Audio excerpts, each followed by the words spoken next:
Today we remember the terrorist attacks from September 11th, 2001 on the special edition of Barnstable Today.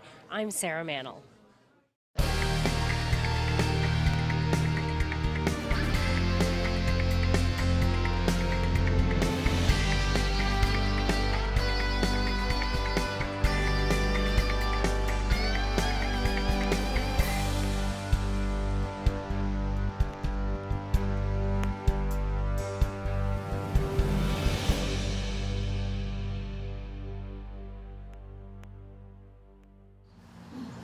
Detail, attend, hut! Present, ups!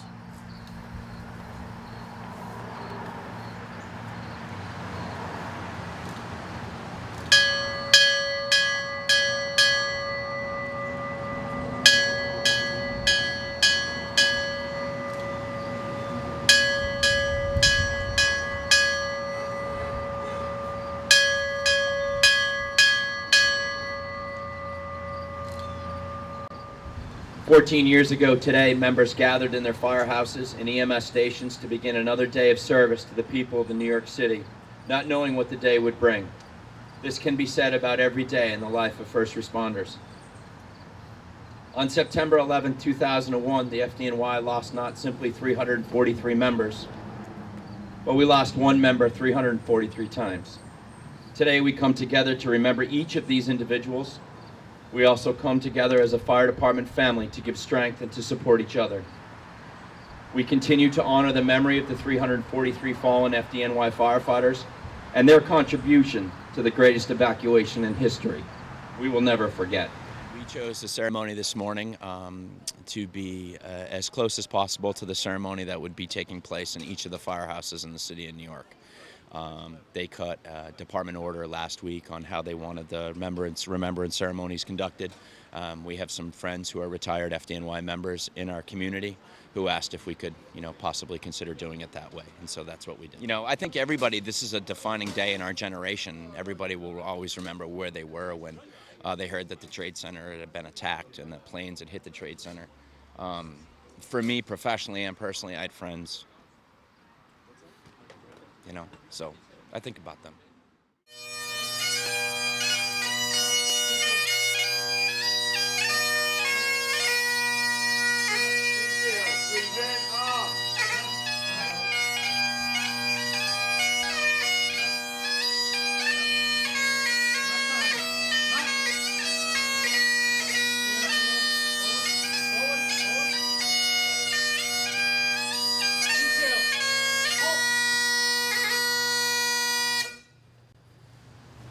Terrorist attacks of 2001 and the loss of nearly 3,000 lives at the World Trade Center, the Pentagon, and Shanksville, Pennsylvania. All citizens have been impacted by this event. Certain sights and sounds have been embedded in our minds forever. Most people will always remember where they were and what they were doing when this happened. Ladies and gentlemen, I ask that in your thoughts and prayers this morning to please take a special moment to remember not only those that were killed that day, but pray for all the firefighters, police officers, and the men and women in all branches of the military who continue to serve and protect us each and every day. May we be grateful of the services that they provide, and may we ensure the memories of those we have lost will continue to live on in our hearts, and they will not and shall never be forgotten. Oh, say, can you see by the dawn's early light what so proudly we hailed at the twilight's last gleaming, whose broad stripes and bright stars through the perilous fight o'er the ramparts we watched were so gallantly streaming.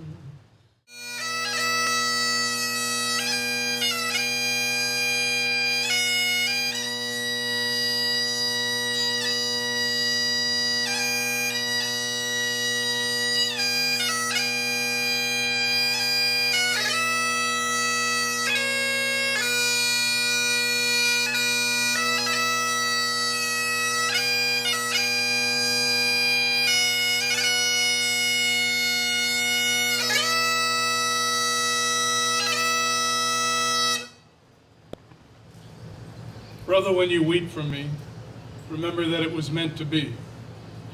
Lay me down when you leave, remember that I'll be at your sleeve. In every dark and choking hall, I'll be there as you slowly crawl. On every roof in driving snow, I'll hold your coat and you will know.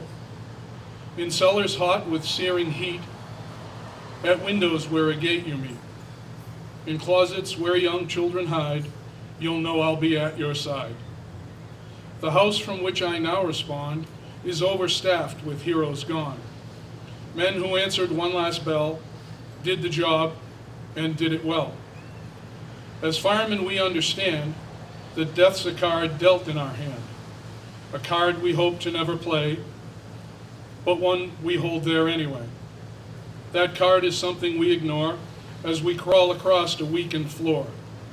For we know that we're the only prayer for anyone that might be there.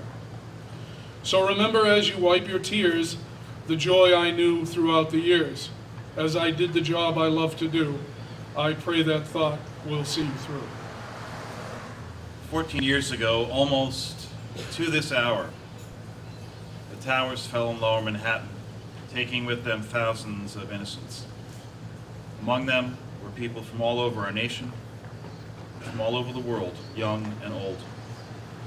In their number were 343 firefighters, 60 police officers, and 8 paramedics. They still inspire us by their example, running into the raging flames, knowing full well the risk they faced. And I remember the slogans in the days and months that followed September 11th, 2001. The movement from shock to grief to recovery to vengeance to even the most vile conspiracies about what transpired on that terrible day. We swore we will never forget. And today we are faced, as always, with the task of keeping memory alive. To keep the memory alive for the families of those who died, for those who served and lost their lives, and even today for the thousands of responders who were sickened, and many among them who have died since because of their response. We gather to keep their memory alive, to honor their sacrifice and service. Right, I'm a member of the Massachusetts Urban Search and Rescue Task Force, which is one of the 26 task forces that are located around the country that the government uses in events like the World Trade Center and Hurricane Sandy, any large-scale disaster where a community would need assistance.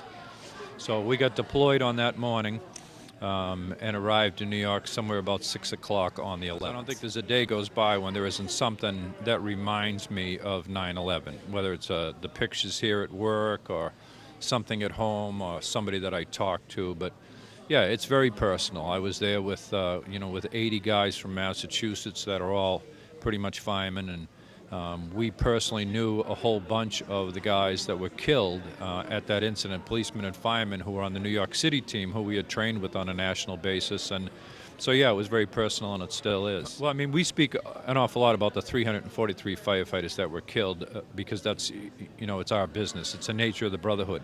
And certainly we're not leaving out the citizens and the police officers that were killed. But from our end of things, we look at what those firemen did that day, and that is that very experienced firemen, they saw what was in front of them.